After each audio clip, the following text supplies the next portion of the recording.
an expert panel of guests. We have Alison Edgar, MBE, author of Smash It, The Art of Getting What You Want, and Chief Smasher at Smash It Training. Hello, Alison.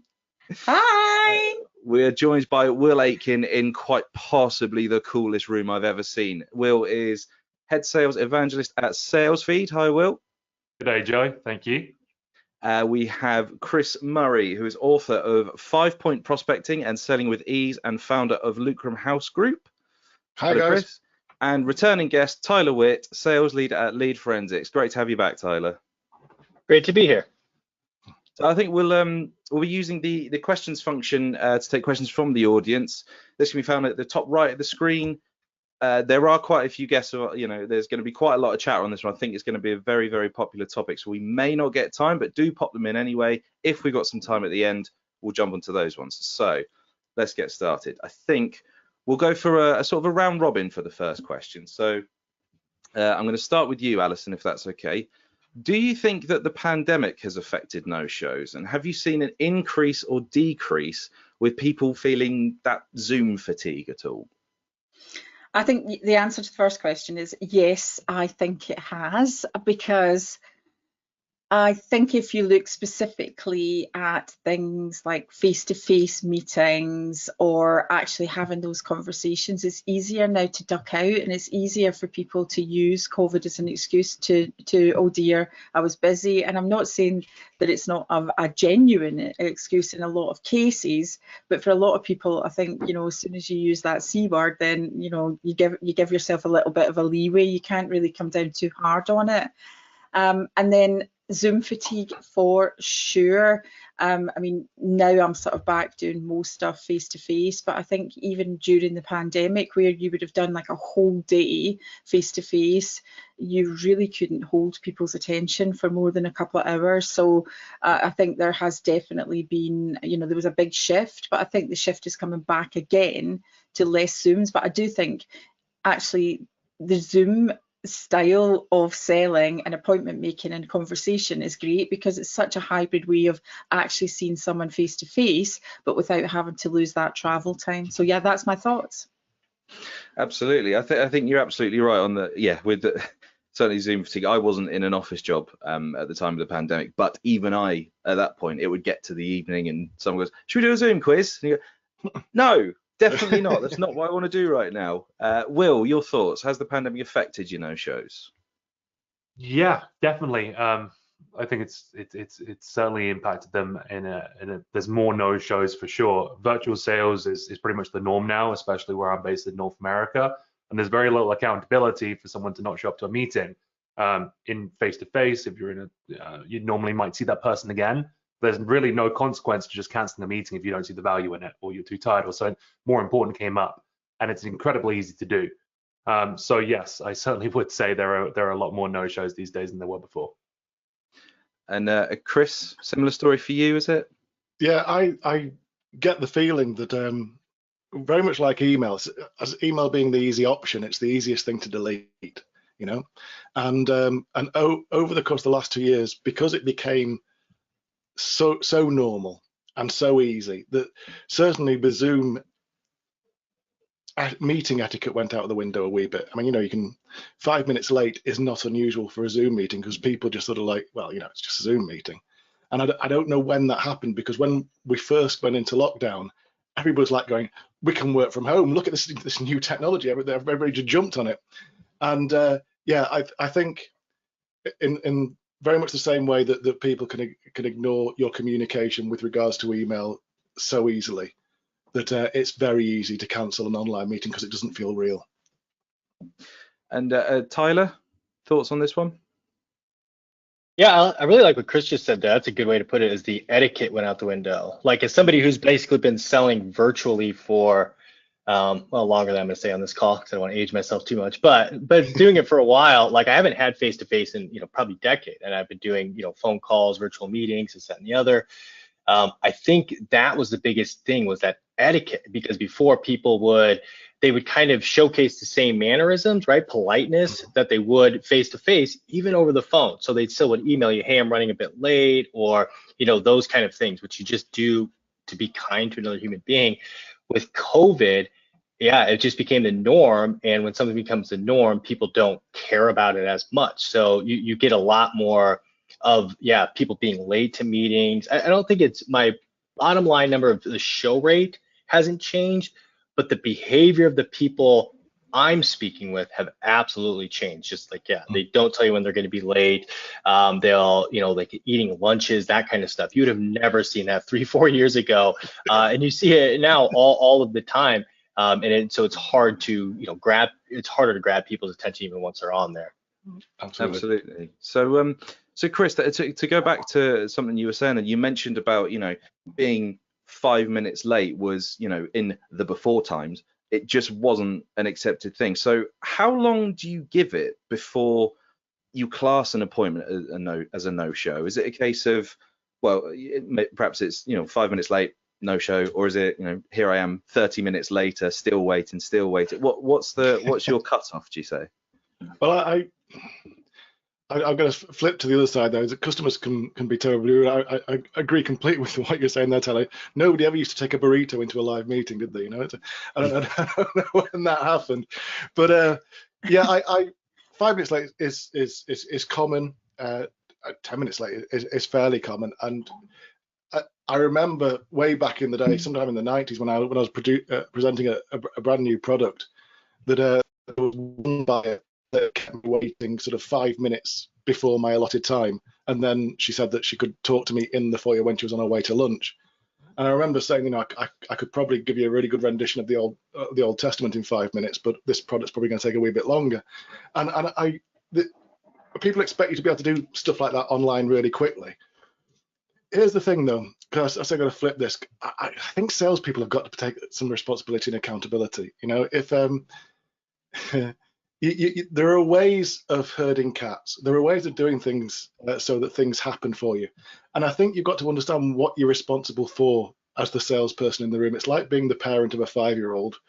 If a 5-year-old didn't wake up in time to go to school, it wouldn't be the 5-year-old's fault. There's a responsible adult in charge, And I think if either your meeting's turning up or they're not, you should have put some things in place to recognize whether that's going to happen or not.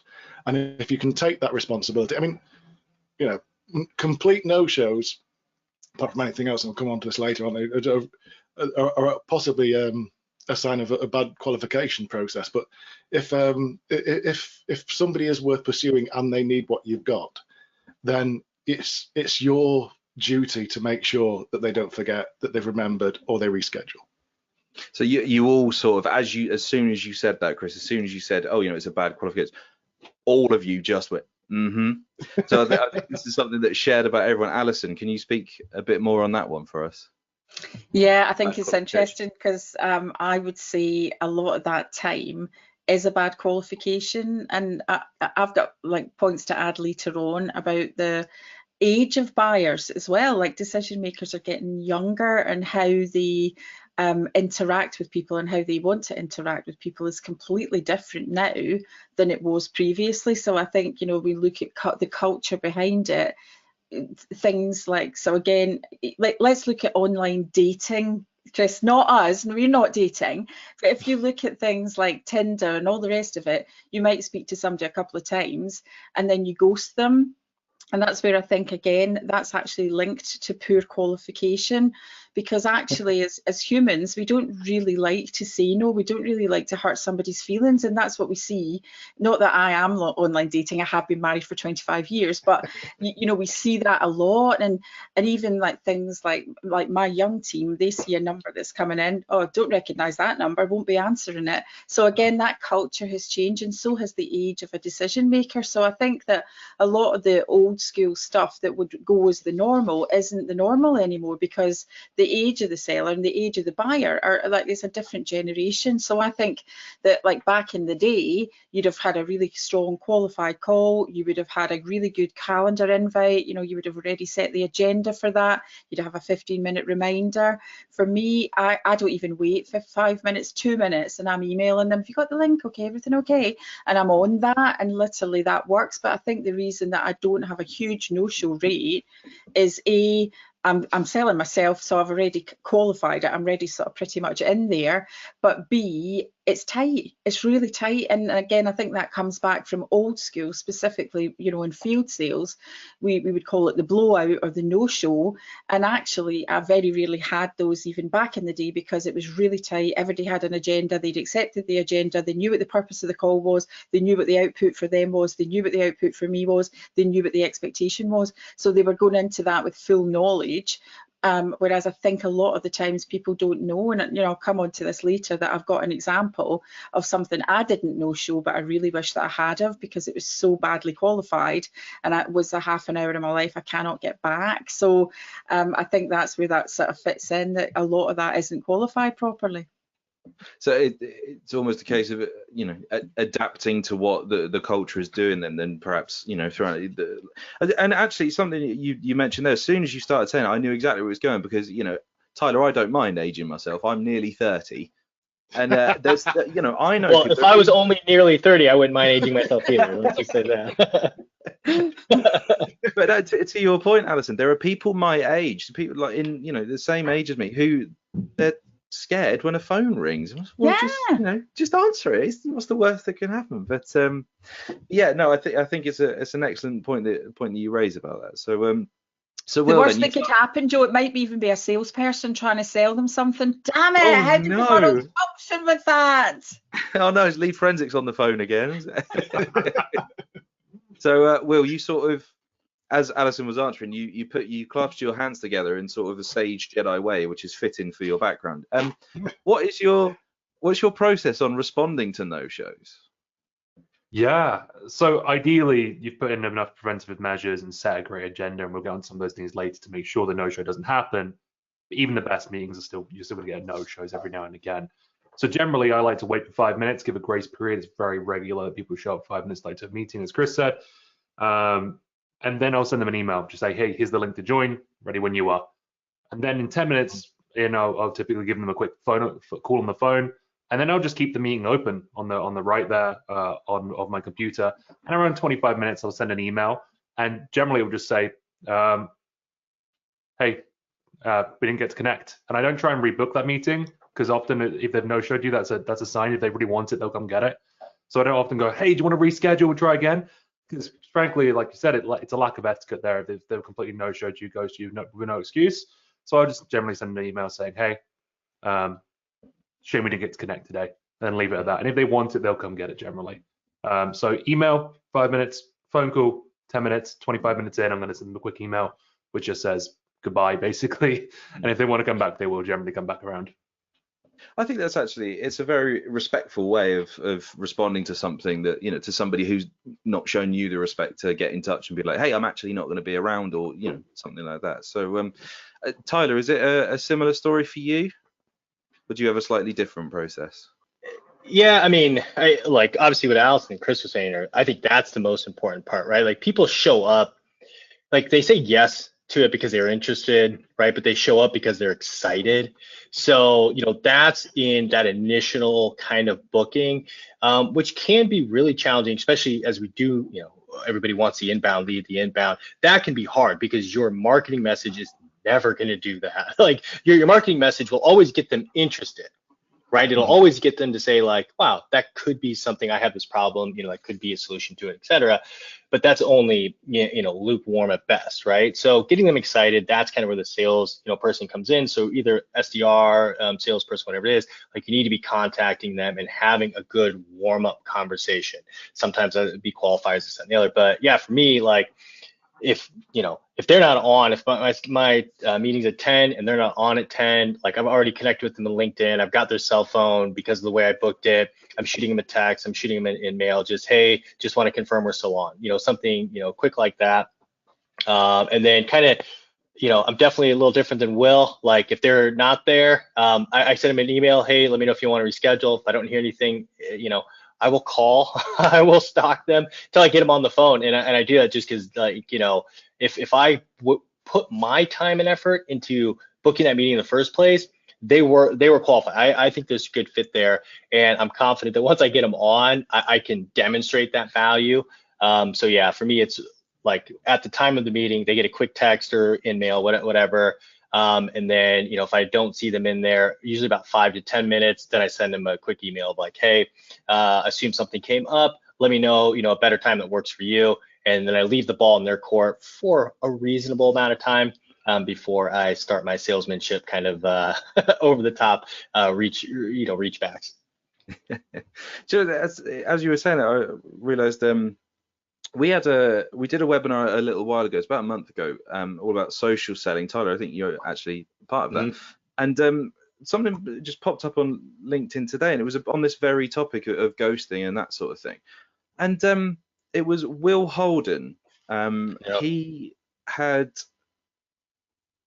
in response to someone not showing up, he's got these gifs that he makes of people holding up whiteboards and says, hey, you ghosted, what's going on? And he sends a little gif, which is friendly message like that. And there were lots of people who sort of jumped on it and going, yeah, I don't think this is the correct way of doing that. But to me, it seems like that's much more personal, much more friendly, just a better approach of sort of, attempting to get rescheduling in. I suppose, is that an example of something that Alison was saying, of changing, adapting your approach for the younger buyers, the younger decision makers, do you think? So I think I'll go back to Tyler just for that one. Oh, yeah. I mean, sorry, I didn't make that clear. Oh no, sorry. Yeah. No, I'm a big fan of obviously multiple approaches into how we kind of reach out and engage, because you do have to meet people on their level, to some extent. So, and I don't know that that's necessarily age dependent, because I think, some of the younger, buyers are going to have, I think the message, you need to be quicker, more actionable, right? Whereas you give me, a CEO that's maybe a bit older, CFO, something like that, I think they're going to appreciate more the novelty of something like that. And by the way, I do recommend this GIFs he does. They're awesome. But yeah, I mean, for me, like, that's what that, outreach is for. And HubSpot used to put out, some years ago, they may still do it, but like those kind of, oh, you ghosted, the picture of the skeleton and all of these things, which now have been utilized to death across, sales teams. But there was a purpose to it. It's that, what can you do in reaching out to get noticed? And that's the same as booking the meeting in the first place, or getting back a hold of somebody, when they didn't show up. And I think, yeah, taking multiple different approaches, but not giving up, I guess is kind of what my point was, is like, if I spoke to them, booked in time, and I committed to them, like, I'm going to keep that commitment of obviously if they say, hey, I've given it some thought, it's not right for me, great. I will take that no more gracefully than any other salesperson. But until I make that contact, I'm going to use multiple different approaches. And I do love the GIFs, by the way. I think they're, anything that gets noticed. I've even seen, I'll say this real quick, because this one, so my two favorite for me being targeted as a DM, I had somebody on LinkedIn do like @TylerWitt, and then, hey, I thought we had a meeting today. So put me on blast on LinkedIn, and I appreciated it simply because of the sales. I don't think it'll work for a lot of people, but that. And then I literally had an email one time, and the subject line was like, are you really that damn busy? That was the subject line to me after because something came up with one of my dogs. But those are probably examples of maybe too aggressive on the other side. But they did get noticed. And that to me is the big thing, is when they don't show up, is how do you get noticed to get a response, because that's the real name of the game. Yeah, perhaps you're right. Yeah, slightly too direct with that one, but I you got to appreciate why not? Chris, we'll come to you for the next one. Should no-show rates be tracked?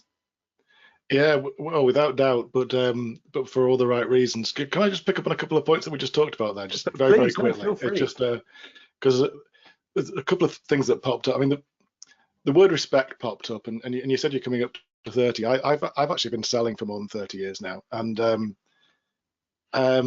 nobody respected us 30 years ago. I mean, I keep seeing posts on LinkedIn that say, oh, my guy's trying to make this phone call, and this guy gave him a really hard time. Don't you know we've got a job to do? And it's just like, we've all been stuck on a phone with a salesperson who we didn't want to talk to, who we couldn't get rid of. Your love for humanity goes out the window when that's gone on too long. So I think the respect thing, you mentioned my book selling with these earlier on, and there's 4 ways that we overcome objections in that book, and one of them we call them dams, and the M stands for misunderstanding. And I just take it, there's been a problem, there's been a misunderstanding. You didn't turn up. I tried to chase you. And with misunderstandings, the way to handle misunderstandings is to understand that nobody likes to be told they've got an ugly baby. Even people with ugly babies don't like to be told they've got ugly babies. And so you take the blame and you re-explain. The email is, I'm sorry we missed each other today. I don't know how that could have happened. Listen, I left you a message. You clearly didn't get it, but let's get back together again. And I think if you take the blame and re-explain, and just there comes a point. Sorry, and I'm going to be really brief about this, but there's a story I tell about a blue whale. Blue whale needs 2 million krill to eat, right? And if it eats less than that, it doesn't have the energy to open its mouth. And so the energy it takes on isn't enough energy to open its mouth again, it can't eat when it gets to the big feeding ground, it starves to death and it sinks to the bottom of the sea and rots. Yeah. So one of our big prospecting lines is you only open your mouth to the opportunities that will feed you. You don't go chasing things that are never going to feed you. You've got to know when to have a blue whale reset. I get that. But at the same time, take the blame, re-explain, and move forward with that. And I was, by the way, maybe it's a UK US thing, but I come back to Alison's dating thing. If you got stood up in a date, and then on Saturday morning you went to the post box and there's a picture of your date in an envelope going, "You ghosted me," you'd be really freaked. Just as a pointer, right? But anyway, your question, process. Yeah, I think it should be counted because there's something going wrong with the customer attraction side leading up to the meeting, coming off the qualification. I think the people that don't count it have a lot of sales meetings going where they go, yeah, we booked loads of meetings, but nobody turned up. How many sales have we made? Oh, we all got stood up. Oh no, what we're going to do? And so it's a sales manager's job to say, you got stood up by everybody today? Geez, wow, how did that happen? Let's have a look at the process leading up to that. And that's why it should be counted for coaching purposes, not for disciplinary purposes, because there's culpability and capability. Culpability is I can't be bothered. Capability is I can't do it. And if you're giving me all the tools and I still can't do it, I need my sales manager to coach me. So there's something wrong there. Sorry, I extended my time there. There's so much to say. No, you're absolutely fine. I'm more than happy just to wind you up and watch you go, Chris. There's no problem at all. So thank you very much for the picture I got in the post of you, by the way. I'm glad you got it okay. I was there for ages. I mean, Chris, I really enjoyed your analogy of your story of the blue whale there. Alison, you mentioned you had a story to tell us about a time that you wish you had not shown up to me. Do you want to just regale us with that one? Well, actually, it fits into that KPIs perspective of the no-shows, and exactly as Chris says, it's not for disciplinary, but something in the process is not going correctly. If everybody is no-showing and it's to do with how you're making those appointments, are you really, are you getting them excited? Are you getting the need? And we, I'm not naming the names, but it's a CRM company, right? And we've got a CRM, we use it, it's all through our funneling and everything else. But we junk a lot. So we did have a need that we would have this appointment. So I thought, right, okay, well, really, give this person the time of day. And it was such a bad demo. I mean, the demo came before the fact find came. It hadn't been qualified on how much we spend. And then he wanted the second call. And honestly, I wouldn't ghost, because again, I think as a salesperson, you know how that affects your morale and how hard it is when that's happening to you. So I think we tend to give people, specifically in sales, that that space to do their job, but whether we want their product or service or not. I mean, they do say that salespeople are the easiest people to sell to, but in the second call, I didn't, literally, and that's where, again, if you look, another sort of sign to this isn't even just the no-show, it's that maybe you've been dealing with the decision maker, and then the second one, the decision maker doesn't attend and an influencer does, and that's another sign that the appointments haven't been set correctly. And at the end, and he came and he said the price, and it was something like 6,000% more than we were spending currently. But if you'd have qualified that at the beginning, then we wouldn't have wasted that time. And I think to me, the reason that those appointments were set were to tick the box for the KPIs, but ultimately you're just kidding yourself, you're wasting your own time because you're never going to convert. And ultimately the job, you know, the title is in the name, it's about making sales. And we know that those little parts of the KPIs actually lead to that. But if you're just ticking KPI boxes without having great qualifications, you are going to have no shows. You're going to have decision makers that pass to influencers because it's a waste of their time. And you know, that's what that feeds through from. But I think I see that, you know, it does happen a lot. Yeah, no, I completely appreciate your point there. There's a really good one about these sort of KPIs, that sort of thing. Yeah, we have had an audience question come in, and Will, I'm going to direct this one to you if that's all right. So the question is, we normally speak or check in with candidates before meetings. Is that still recommended as best practice? Sometimes too much contact causes no-shows, and we don't want to scare them off. So it sounds like we're talking about recruiter here, but I'm going to apply the lesson to sales. It's been a while since I was a recruiter. Yeah, I think you don't want to overdo it. Like we mentioned earlier, there's meeting reminders that you can send out, and you don't want to send out 10 because they're just going to become annoying at some point. Generally, my process pre-meeting will be meeting gets booked by myself or maybe someone on my SDR team. That's cold call or an SDR's booked or it's come inbound. Generally, the first thing you want to do is send out a recap email, say this is what I heard, this is what we agreed to, this is the next step, this is when it's happening, and this is the agenda. Then the meeting invite goes out.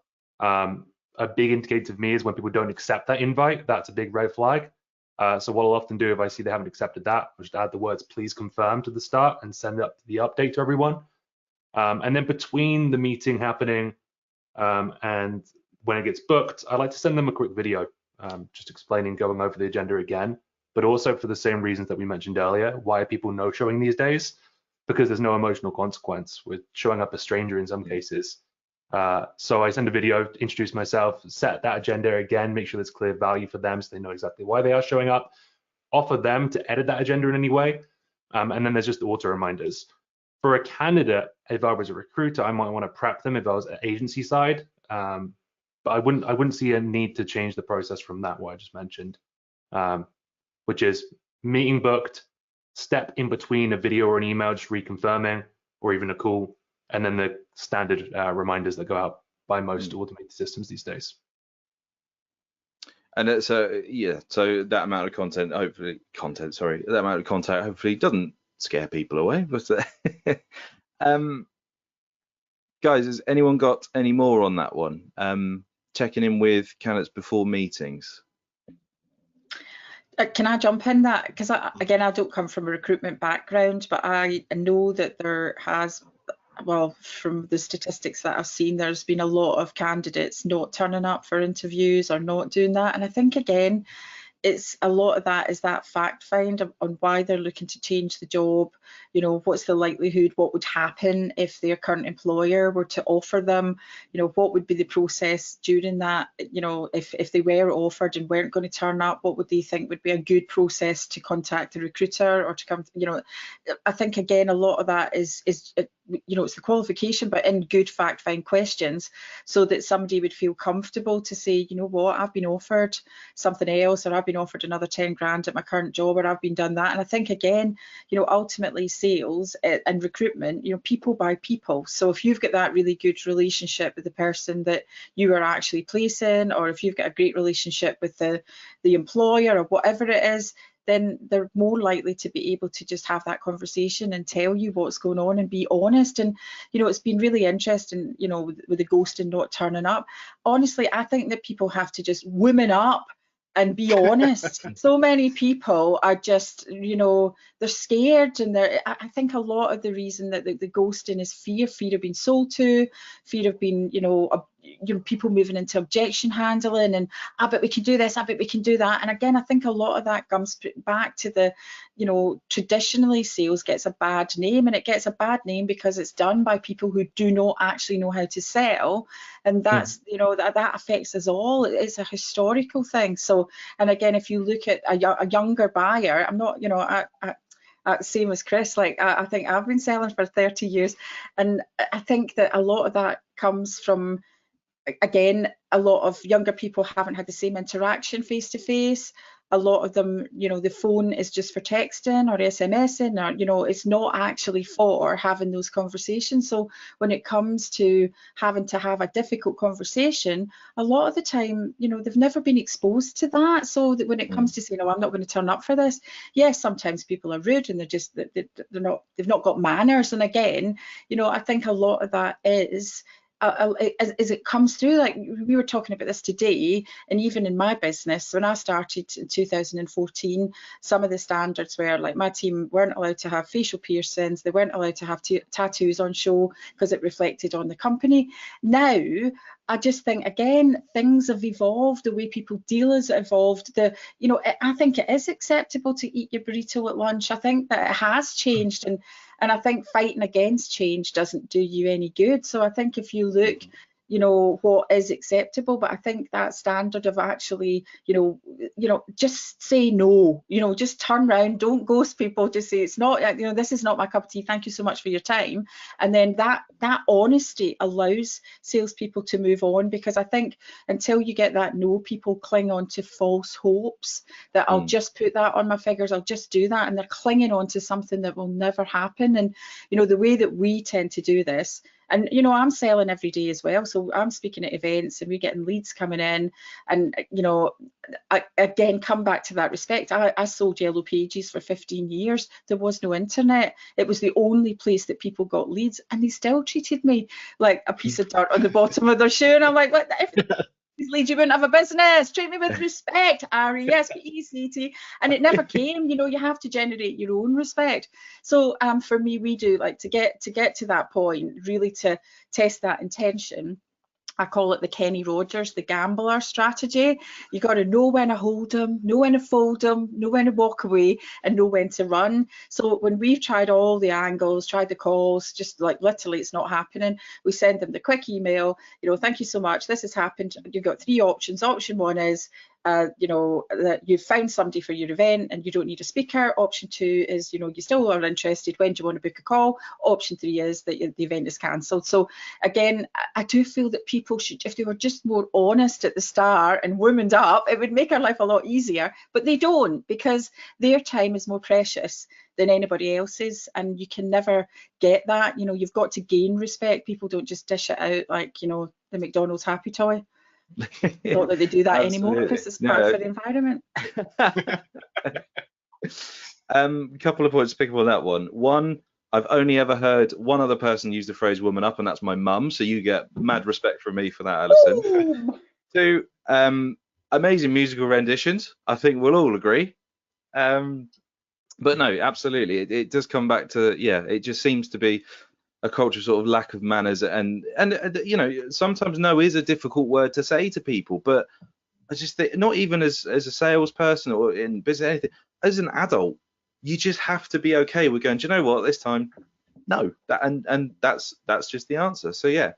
So just before we go to our final question, guys, just to sum up, today's webinar is brought to you by Lead Forensics, which is software that in essence tells you exactly who is visiting your site, including those from your social channels, and can even track specific social selling journeys through your website, along with providing you with valuable contact information so that you can close those deals. And today we're offering the audience the chance to try Lead Forensics out for free. Just let us know if you're interested. There will be a question to follow. Here it is. And let us know which of these options you would like to pick. We will contact you to get that set up for you. Anybody who does start their trial today will get a free copy of the Ultimate LinkedIn Sales Guide by social selling king Daniel Disney, who we work very, very closely with. So it's a brilliant book. Daniel's a really, really great writer. And it's offered exclusively to you as attendees of our webinar today. So we'll just leave the poll up there for you for a few more seconds, and then we'll go for the big finale. Okay, here we go. Right.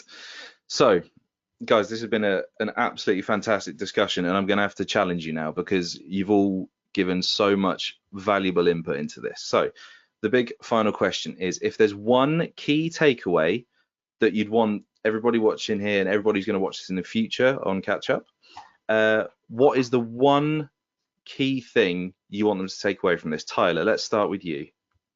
Oh, I got to go first. It's good. That's good. Yeah, look, the number one thing, I think everybody said it, but Chris and Allison put it well, is like, it's the coaching. It's on you. If somebody didn't show up, like, it comes down, and that's what you have to own, I guess. So keep it as one thing, is like, if people don't show up, it's on you. So on the KPI thing, I remember I'd worked for a couple SaaS companies, and we ran about a 50% show rate. So we did volume 50%. Came to lead forensics, we now coach for an 85-90% show rate.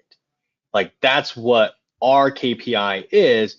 Again, it's because we have lead forensics, so they are really good leads. So it always starts with the leads. But the other side of it is, it's the training, it's the salesperson, it's, and that's what you have to own. So it's easy a lot. One thing I wanted to add was basically, it's easy a lot to say, yep, things have changed, yep, people are different, yep, Zoom, fatigue, this, that, and the other, buyer behavior, this, and the other. There's all of these reasons. But at the end of the day, if people don't buy, if people don't show up, it's the salesperson. It's something you did in your process. And the moment you own that, right, then you can start making changes and you can improve upon it. So that to me is, and more than happy, to anybody that wants to reach out, ask follow up, more than happy to kind of give you some of my tips and tricks along that. But my one thing is own it. It's not because everything's changed. It's not because Zoom fatigue. It's not this, that, and the other. It's nothing.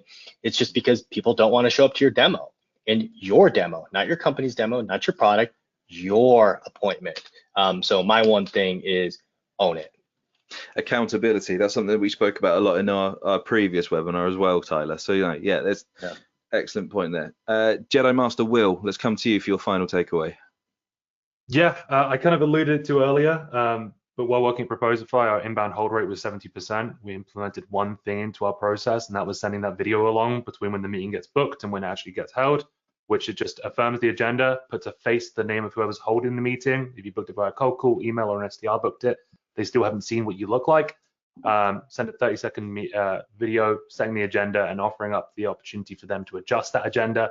And that one thing improved our hold rate by 20%. So I'd highly recommend people jump on whatever video platform you use and shoot off that video, because it is a much more,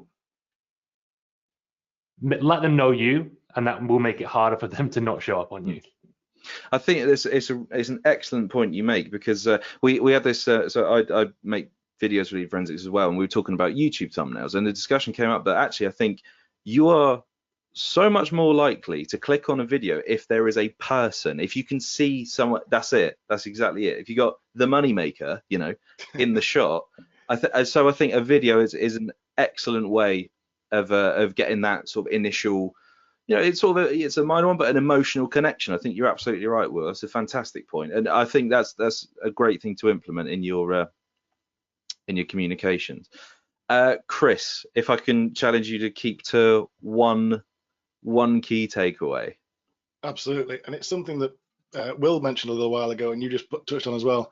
It's the emotion thing. Okay, it's doctors have no shows, but ill people turn up, and when you realise, people with bleeding necks show up to bandage demos. There are ways of connecting and making sure that the reason that it's customer attraction techniques we talk about a lot in our business development masterclasses, but the bringing people towards you rather than selling at, and then recognizing the blue whale, is this worth opening my mouth for? And if you've got those two things aligned, everything will work out for you.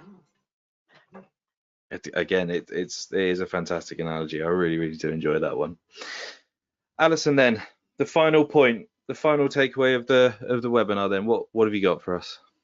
So sales is all about having a growth mindset, and when somebody doesn't turn up, we cannot help but take that rejection personally. They don't like us, they don't want us, and it puts us into that fear mode. And when we're in that fear mode, we see things through negative eyes. Oh, the customer's an idiot. Oh, our product's rubbish. Oh, the SDR didn't set the appointment right, and we're looking for somebody to blame. But actually, when somebody doesn't turn up, you should be going, hallelujah, because actually that means there is something that I can learn, and every single day is a school day. Whether it's not been qualified right, whether you've not followed the process correctly, whether you've not done it, you should welcome the fact that there are new things that you can learn to improve your performance using a growth mindset. Absolutely. And I think, yeah, if you mentioned about being in that sort of taking the rejection personally and feeling that sort of discomfort, I saw a thing the other day saying that growth only happens when you're outside your comfort zone. So I think that all of your points have been fantastic and salient, guys. So thank you ever so much for joining me to discuss turning no-shows into sales. Thank you to everybody who showed up to the webinar. The panel's contact information on the screen for you now if you want to check out what they're all about on LinkedIn. And yeah, hopefully we'll have you all on again for another panel. Thank you all so much for joining. Thanks for having me. Thanks for having us. Thank you so much. Bye.